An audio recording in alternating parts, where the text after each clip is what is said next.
Olá, alunos, professores e a todos que irão acompanhar a mais essa aula para a segunda séries aí do ensino médio, né? São aulas aí do novo ensino médio, né? Vocês estão aí acompanhando aulas do componente aí que vocês aí optaram, né? E aí nós vamos ver aí na tela, põe aí Ricardinho, por gentileza, o tema aí dessa atividade, que é a atividade 4, formação dos solos, né? Atividade 4, desenvolvimento 3, aula 5. Eu sou o professor Antônio Russo Júnior, o professor de Geografia de vocês, né?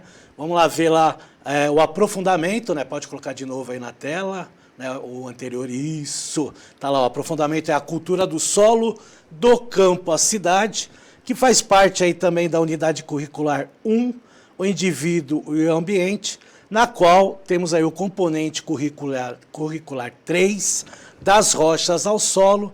Entenda essa transformação.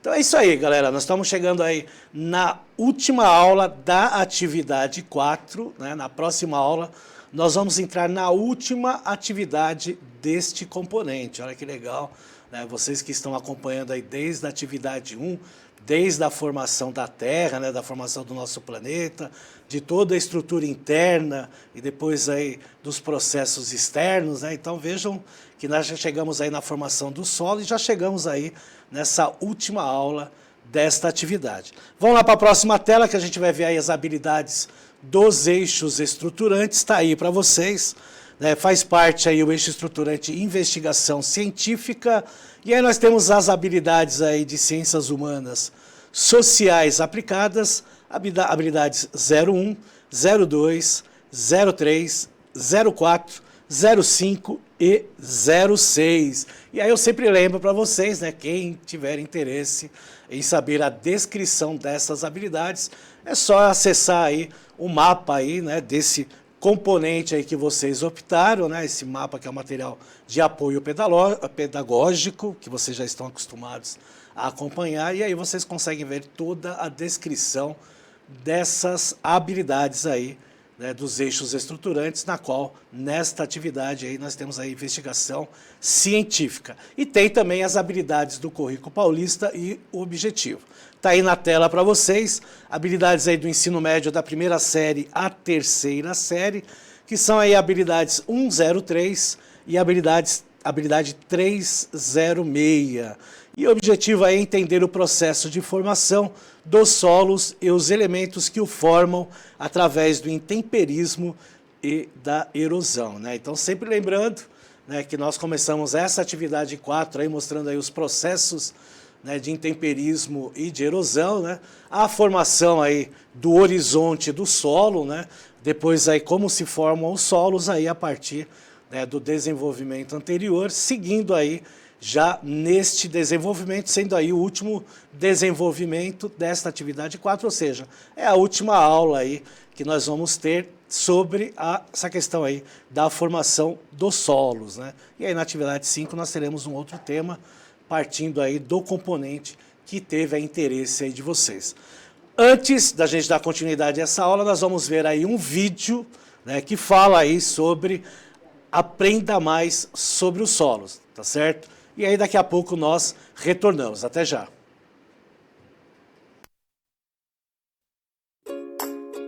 A Embrapa Solos quer deixar uma pergunta no ar, ou seria na Terra. O que é o solo? É onde você pisa? É onde você brinca? É onde você corre? É o que a chuva molha? É onde você constrói a sua casa? É onde você planta? O que é o solo? O solo é formado por micro-organismos, matéria orgânica e terra, sem os quais não existiria vida como conhecemos hoje. O solo tem material de origem, produtos alterados por organismos e transportados pela chuva, modificados pelo calor e frio, ou seja, pelo clima. É também com o tempo e o clima que é esculpido o relevo. São milhares de anos para formar o solo. A modificação da paisagem leva tempo. Mas o que muitas pessoas não sabem é que os solos são recursos naturais não renováveis. Estamos falando do solo, onde se planta. Recursos reunidos por milhões de anos pela natureza e que são vitais para a sobrevivência da vida no planeta podem ser consumidos em gerações. Sem o devido cuidado e estudo no uso do solo, algumas partes do planeta já sofrem com a falta de água e desertificação, dois dos maiores problemas ambientais. Isso já é uma realidade. Com o crescimento demográfico, cada vez mais recursos preciosos estão sendo utilizados. Sem desenvolvimento de soluções para a recuperação do solo, a vida pode acabar. E o que tem sido feito pelo solo que nos sustenta? A Embrapa Solos sabe. O estudo dos solos do Brasil começou efetivamente no início do século XIX, quando Dom João instaurou diversos espaços de estudos, como o Museu Nacional e o Observatório Astronômico, além de escolas dedicadas a estudos das áreas de medicina, agricultura e botânica, a fim de transformar a antiga colônia em sede da monarquia. Ao associar o estudo de solos ao estudo de pragas que atacavam lavouras, o Jardim Botânico do Rio de Janeiro, denominado pelo rei como Horto Real, deu passos importantes no desenvolvimento da ciência no Brasil. Em seu patrimônio arbóreo, foi instalado em 1918 o Instituto de Química Agrícola, órgão de onde se originaram, depois da sua extinção, as 3 unidades da Embrapa existentes no Rio de Janeiro: Embrapa Agrobiologia, Embrapa Agroindústria de Alimentos e Embrapa Solos. A Embrapa Solos é um centro de pesquisa básica e aplicada relativa ao conhecimento e ao uso sustentável dos solos brasileiros. Referência na área de ciência do solo no Brasil, a Embrapa Solos estabeleceu e estabelece desde sua criação normas e critérios para avaliação, classificação e interpretação de levantamentos de recursos naturais e avaliação e aptidão das terras e recuperação dos solos. A missão da Embrapa Solos é desenvolver pesquisas e inovação para o uso sustentável dos solos no Brasil. O Brasil apresenta uma grande variedade de climas e solos, desde o tropical até o rigoroso frio nas serras gaúchas. Garantir o uso sustentável desses solos é a missão que a Embrapa Solos tem orgulho de colher bons frutos. A Embrapa Solos tem a preocupação de apresentar soluções tecnológicas economicamente viáveis, procurando o equilíbrio entre o ambientalmente adequado e socialmente justo. Da parceria com instituições públicas e privadas do Brasil e do exterior, são geradas pesquisas que buscam solucionar grandes problemas nacionais, desde o mapeamento do solo ao planejamento do uso da terra e a recuperação de solos degradados ou contaminados. De zoneamento agropedoclimático a tecnologias de uso sustentável dos recursos do solo e água em sistemas produtivos. Ou seja, o solo em que você pisa, brinca, constrói e planta tem história, desafios a serem superados diariamente. A Embrapa Solos está cada dia mais fazendo parte da vida dos brasileiros. O trabalho começa com uma pesquisa, que pode ser sobre a qualidade do solo ou o desenvolvimento de um determinado fertilizante para uma região do país. Esse produto, depois de estudado e testado, vai para as mãos de cooperativas, que produzirão alimentos para a mesa dos brasileiros. É muito bom saber que tem gente pesquisando para que você continue fazendo o que temos de melhor: viver. Apesar do trabalho da Embrapa Solos beneficiar o país inteiro, sua estrutura possui apenas 2 bases de operação. A sede, que coordena suas atividades em uma área de 10 mil metros quadrados, situada na Rua Jardim Botânico, na cidade do Rio de Janeiro, e a unidade de execução, pesquisa e desenvolvimento em Recife, Pernambuco. A UEP atende às demandas regionais de levantamentos de solos, zoneamentos e planejamento municipal. A contribuição da UEP no conhecimento do solo no Nordeste tem trazido grandes resultados para produtores locais, com iniciativas eficazes desde a década de 80. A Embrapa Solos conta com 70 pesquisadores, 46 analistas, 31 técnicos e 19 assistentes, que analisam amostras de todo o país, tanto para fins de fertilidade voltada para o produtor, quanto para a caracterização de solos nas áreas de pesquisa. O resultado de tantas análises é um conjunto de mais de 9 mil perfis de solos brasileiros disponíveis na internet com acesso gratuito, um grande banco de dados, um trabalho começado há mais de 3 décadas. É um trabalho de formiguinha, feito aos pouquinhos, mas com grande capacidade e necessidade de mobilização. As gerações futuras vão depender de como cuidamos do solo agora. O compromisso da Embrapa Solos é solucionar problemas do presente, semeando conhecimento para assegurar o futuro. O que me dá orgulho é que parte dessas soluções saiu daqui. E daqui. E daqui. E daqui. E daqui. E daqui. E daqui. E daqui. E daqui.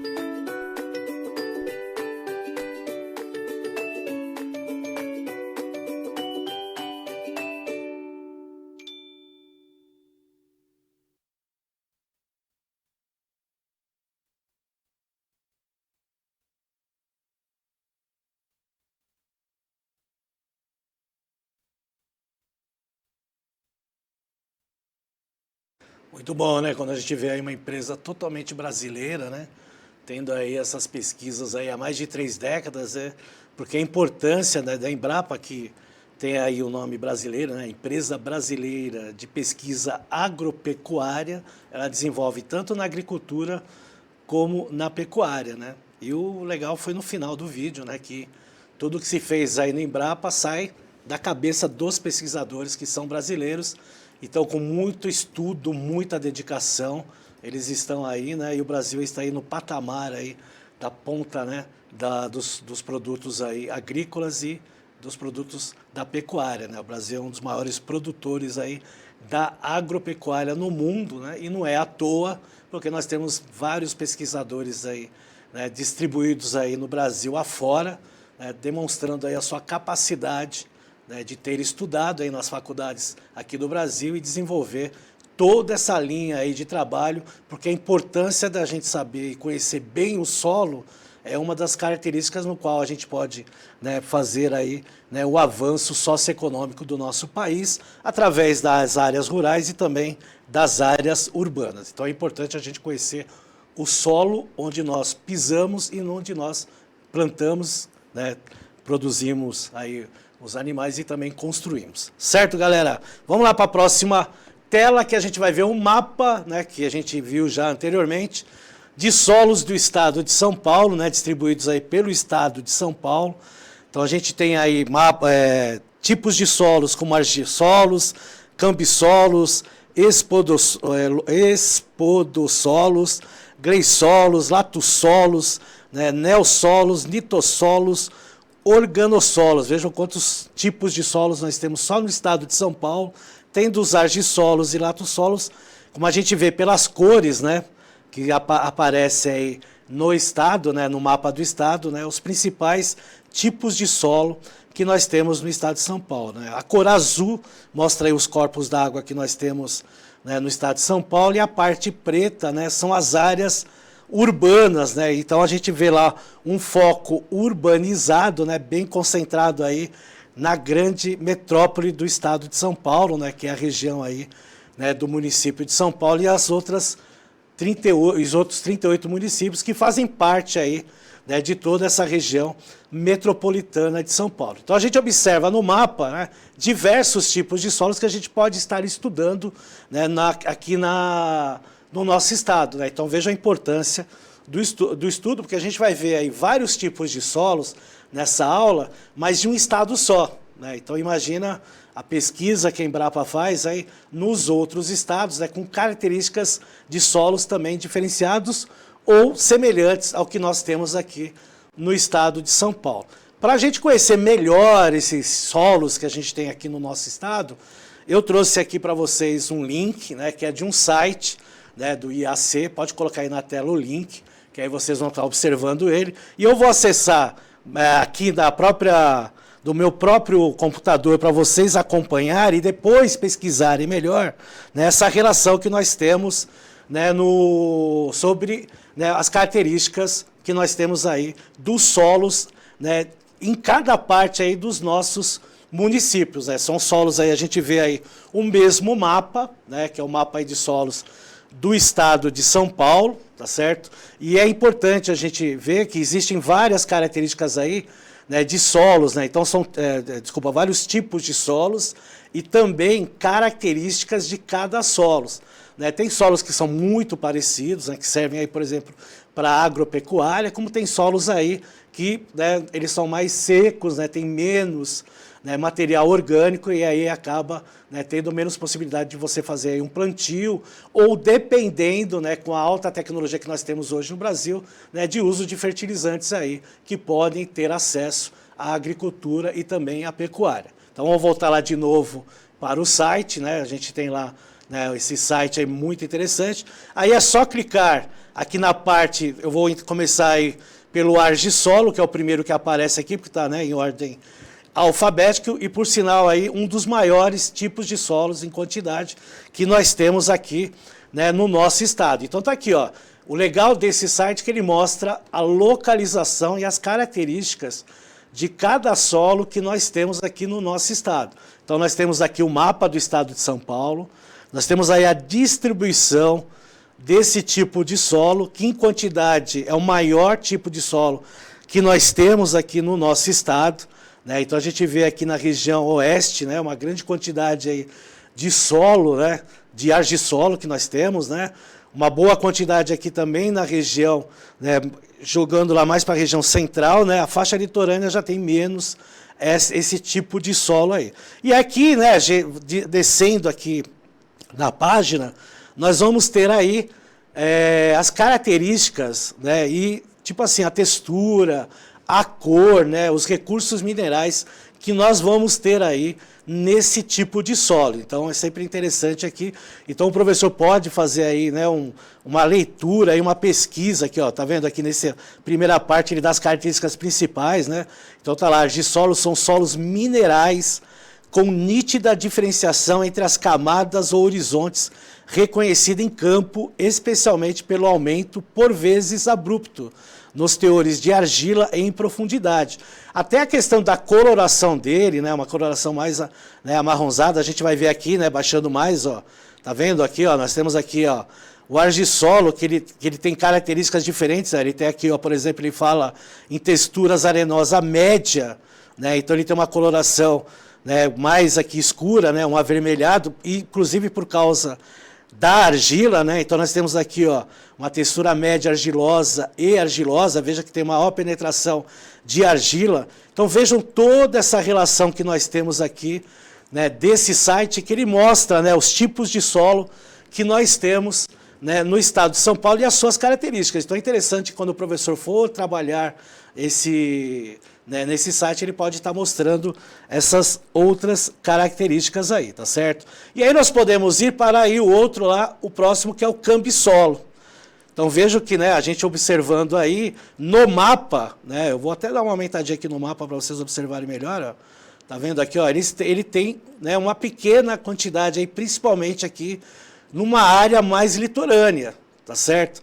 E a gente vê a questão da textura, né, e da coloração dele, que são características importantes do solo, mais claros aí, né, do que nós vimos aí, né, do lato solo, né? Então tá aqui, ó, ele abrange aí, dos cambissolos, abrange solos minerais com características bastante variáveis, mas que sempre apresentam textura média ou mais fina e ausência de grande desenvolvimento pedogenético, né? Ou seja, um grande desenvolvimento do seu solo. Ele tem aí solos com pequena profundidade e elevado teor de minerais primários, que são herdados aí da rocha, né? E aí o professor depois pode estar trabalhando melhor, né? Então ele tem aí as características aí demonstradas, né, dos cambissolos, que não é um solo aí, né, de muitas características aí do nosso estado, né? Ou seja, não tem uma quantidade aí, né, como tem, por exemplo, né, o lato solos. Aí nós vamos para o próximo, que é o espodossolos, tá? Que está numa cor mais acinzentada, né? Então ele vai mostrar aqui, ó, bem, né, uma pequena quantidade, né, na faixa litorânea aqui, né, do estado de São Paulo, até porque esse solo, né, que é pouco profundo, ele aparece muito em regiões alagadas, como mangues, por exemplo, que nós temos aí nas faixas litorâneas, né? Então ele está aqui, ó, ele mostra aqui, ó, são solos minerais predominantemente arenosos, né, com evidências de transporte de material coloidal no perfil da forma de complexos organometálicos, né, que aí são formados aí por sedimentos marinhos nas baixadas litorâneas, né? Então é encontrado muito aí na faixa litorânea, como a gente observa aqui, ó, nessa região litorânea aqui, principalmente do sul a região sudeste, né, pegando aí algumas partes do nordeste, e muito encontrado também nos mangues, né? Então é um solo aí que não tem grande quantidade aqui nas nossas regiões, né? Então a gente tem na maior quantidade aí o argissolo, né, como a gente viu anteriormente. Agora nós vamos ver aí um de azulzinho claro, que também não tem uma grande expressão, ele é bem distribuído aí no estado de São Paulo, né? Eles são formados aí em condições de saturação com água, né? Então tem aí regiões varzianas, né, inundáveis, né? Então é importante retratar isso aí para vocês. Vejam a cor mais acinzentada que nós temos desse gleisossolos, né? Então também são várias características aí que aparecem aí em regiões alagadas, como várzeas, ou em regiões de lençol freático. Também é importante aí retratar aí para vocês, tá certo? Vamos lá para outro tipo aí de solo que nós temos aqui. Aí o outro bem, né, com também uma grande quantidade aí, né, que temos aí o latossolo, muito encontrado aqui no nosso estado, né? Tem uma formação mais homogênea, né, tem pouca diferenciação, né? Tá numa coloração alaranjada, né, reconhecido aí facilmente por cor quase homogênea do solo e com a profundidade, né? Então os latossolos eles são profundos e bem drenados e com baixa capacidade de trocas de cátions, com textura média ou mais fina, argilosa ou muito argilosa. E a gente observa a diferença dele, né, bem escuro, né, com uma grande quantidade aí de material orgânico, né? Como ele fala aqui, né, cultivo aí, né, de adubação, né, conservação de adubo, né, porque ele fala aqui, ó, devido à sua favorável fertilidade química e boas propriedades físicas, né, e também ocorre aí em relevo suavizado, sua vegetação original de floresta, a Mata Atlântica foi substituída aí por intensas atividades agrícolas. Tá certo? Então tá lá, o latossolo vermelho e amarelo, de textura argilosa, né, um pouco mais claro, mas um vermelhão mais profundo aí, né? E aí nós temos aí um latossolo de vermelho e amarelo, de textura média, né, também um pouquinho mais claro, mas também aí com uma vermelhidão aí bem característica aí de bastante matéria orgânica. Então são essas características aí, né, do latossolo, que é um dos principais tipos de solo que nós temos no estado de São Paulo, junto com o argissolo, que foi o primeiro aqui que nós vimos aí. Aí nós vamos ter aqui o neossolo, que está em amarelo, né, e a gente vai observar aqui os pontos onde tem aí nos estados de São Paulo, né, também numa pequena quantidade. Tá? Então nós temos aí solos com pequeno desenvolvimento pedogenético, caracterizado ou por pequena profundidade rasos, ou por predomínio de áreas quartzosas, que tem uma grande quantidade de quartzos, pela presença de camadas distintas herdadas do material de origem. Tá? Aí a gente vai ver aqui uma imagem, né, que, né, por ter aí uma grande quantidade de quartzos, ele é bem clarinho, né, e está lá em regiões de arenito, né, como ele diz aqui, né, os neossolos quartzarênicos, né, e nós temos aí também neossolos litólicos, né, que está aí em tipos de regiões aí de relevos mais dissecados, né, a gente até vê, né, as áreas aí, né, com processos aí, né, de mais claridade na sua cor e na sua textura aí, né, menos compacta do que a de quartzo que a gente vê aqui acima. Então são várias aí as características desses tipos de solos, né, que o professor pode estar trabalhando melhor aí na sala de aula, tendo mais tempo para trabalhar, tá certo? Aí nós temos aí os nitossolos, que também tem uma pequena quantidade aí, né, são solos minerais também homogêneos, né, e tem uma pequena ou nenhuma diferenciação de cor com a profundidade, né? A gente observa aí pelo horizonte dele apresentado aqui na imagem, tá, que vocês estão vendo aí na tela. Tá? Então eles têm aí propriedades físicas extremamente desejáveis em condições de sazonalidade climática e estação seca prolongada. A gente até observa aí pelas regiões aqui, que nós estamos observando aqui no estado de São Paulo, que são regiões realmente, né, com um clima aí mais seco no nosso estado. E aí nós vamos ver os organossolos, que é o último aqui, né, numa cor aí mais, né, lilás, aí, roxa, né, que também faz aí uma parte, aí, em boa parte das regiões, né, litorâneas, né? Então a cor dele roxa, né, que a gente tem aqui, né, com solo considerado um solo escuro, com presença de muitos restos vegetais não decompostos ou semidecompostos, formados aí quase que exclusivamente em condições de saturação com água, e por isso estão presentes principalmente nas planícies ou várzeas inundáveis, né? Porque quando a gente fala aí, né, em condições de saturação de água, porque tem um grande volume de água nessas regiões, né? As principais limitações atribuídas aos organossolos no estado de São Paulo são a elevada frequência de inundação, a acidez excessiva, né? E a gente vê até pela coloração diferenciada aí, por exemplo, dos solos mais férteis que nós temos aí no nosso estado, aí, né, incluindo aí, quando a gente fala do argissolo e do latossolo. E aí, né, a gente tem os corpos d'água e a área urbana, que a gente viu anteriormente, né, que não tem acesso, mas para quem tiver maior interesse aí, é só acessar aí esse site aí, né, interesse maior dos solos do estado de São Paulo, e aí vocês vão conseguir, né, fazer pesquisas, né, importantes para, né, uma aula aí sobre a formação de solos. Certo, galerinha? Então, ó, ficou, né, isso aí é muito interessante para vocês. Pode colocar aí na tela para mim, por gentileza aí. Orientações para o aluno, tá aí, né? Coloquei aí para vocês aí. Então, é a sistematização, ou seja, é a finalização da atividade. Tá? Então, vocês vão lá, ó, para a etapa de sistematização, sugerimos que os estudantes elaborem um vídeo com o objetivo de divulgar os conhecimentos construídos até esta etapa. Os estudantes também poderão criar um canal na internet pelo YouTube, um blog, um perfil no Instagram, no Google, Facebook e etc., com o objetivo de promover a divulgação científica. E aí pode organizar os estudantes em grupos, né, para a realização da atividade. A primeira etapa será a elaboração de um roteiro com os pontos que serão abordados. Destacamos que as produções dos painéis e as demais atividades realizadas podem ser utilizadas como base para a elaboração do roteiro do vídeo. E aí, após a elaboração do roteiro, os estudantes deverão organizar a gravação do vídeo. A criação de um bom vídeo começa pela qualidade do áudio.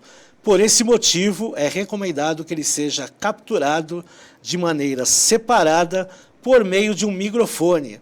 Para isso, os estudantes podem utilizar o fone do celular e, posteriormente, sincronizar o áudio capturado aí com o vídeo.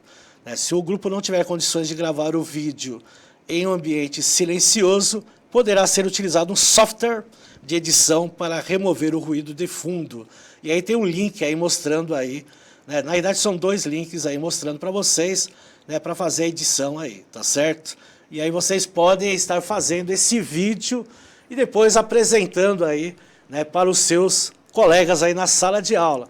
Então é isso aí, galera. Então a gente tem aí uma sistematização elaborada aí no final do mapa aí da atividade 4, desse componente aí, né, que é interessante, que é, na realidade, a finalização, né, dessa atividade aí, que o professor pode estar trabalhando com os alunos, né, e formando aí grupos, né, nessa orientação, né, fazer vídeos, né, que os alunos gostam muito de fazer, estão já acostumados a fazerem, né, tem aí as sugestões de como podem ser elaborados, mas a gente sabe, né, que os alunos, né, de hoje, eles são muito tecnológicos, né, mexem muito aí em redes sociais, conhecem bem aí o celular, então vai ser tranquilo para eles aí essa, né, essa construção desse vídeo aí, né, fazendo aí, né, os conhecimentos construídos aí em toda essa atividade 4, que basicamente aí falamos sobre a formação dos solos, né? Então os alunos podem fazer aí trabalhos aí de campo, né, e logicamente mostrar as características dos solos, né, sempre acompanhado aí pelo seu professor, né, que irá dar todas as dicas aí e as indicações para estar elaborando esses vídeos para posteriormente apresentar aí para a sua sala de aula. Certo, galera? Então é isso aí. Finalizamos aí a atividade 4, na próxima aula iniciaremos aí a atividade 5. Né? Não esqueçam de avaliar essa aula, né? Sempre aparece aí para vocês o QR Code e o link, e aí nós estaremos aí na próxima aula juntos novamente. Um forte abraço a todos e até a próxima.